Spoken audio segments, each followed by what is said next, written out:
हम लोग पहले बच्चे में कहानी सुनते थे कि जो राजा होता था उसके लिए बताया जाता था कि राजा रात में भेष बदल कर निकलते थे देखने के लिए कि प्रजा को क्या दिक्कत है। अब जिसको आप और हम राजा बना रहे हैं वोट देकर, एक बार जीत कर गया तो रात का बात तो छोड़ दीजिए, दिन में भी अपना मुंह दिखाने नहीं आता। ये दुर्दशा है। हम वोट क्यों नहीं मांगते? बहुत आदमी हमको ये भी कहता है, ए भैया वोट मांगिए नहीं रहे तो सुधरेगा कैसे? मेरे भाई वोट मांगने तो आपसे सब आदमी आता ही है। जो भी आया वो वोट ही तो मांग रहा है।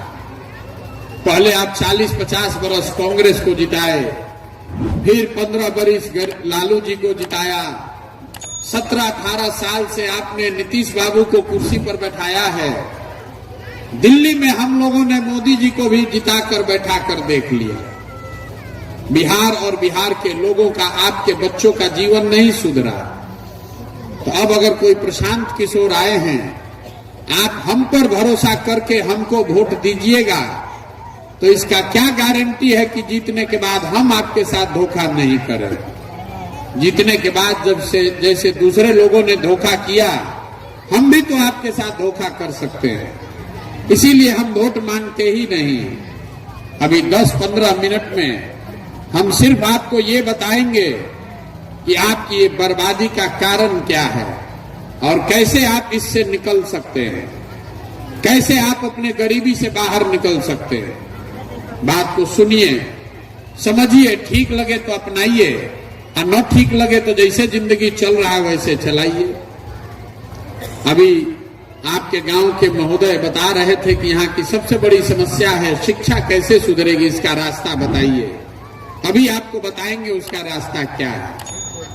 हम भाषण नहीं देते, ये रास्ता बताएंगे आपसे सवाल करके। हम सवाल करेंगे, आपको उसका जवाब देना है।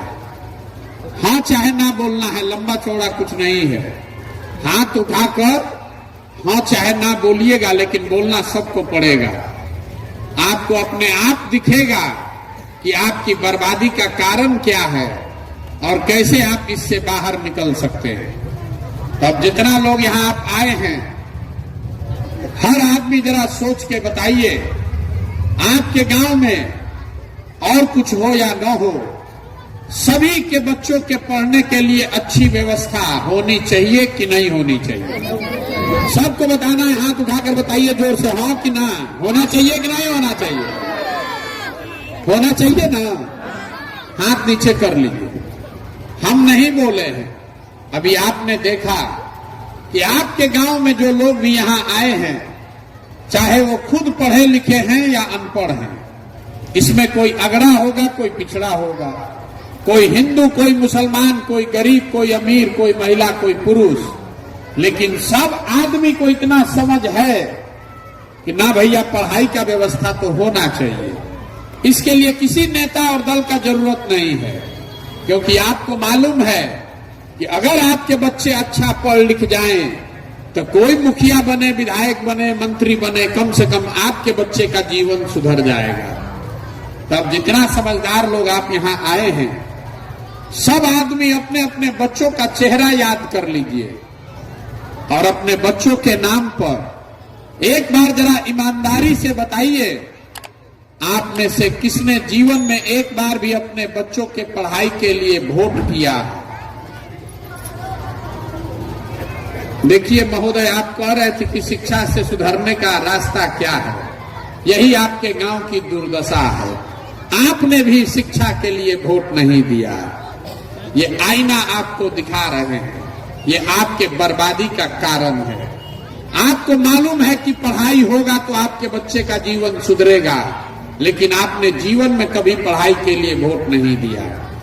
आपको मालूम है कि यहाँ फैक्ट्री खुलेगी तो आपके बच्चों को रोजगार मिलेगा, लेकिन आपने कभी फैक्ट्री रोजगार के लिए वोट नहीं दिया। आपको मालूम है कि धान का खेत, धान का कीमत है 2100 रुपया, 1500-1700 में आप धान बेच रहे हैं, लेकिन कभी धान की कीमत के लिए आपने वोट नहीं दिया। तो जब आप पढ़ाई रोजगार के लिए वोट देते ही नहीं हैं, तो आपको मिलेगा कैसे?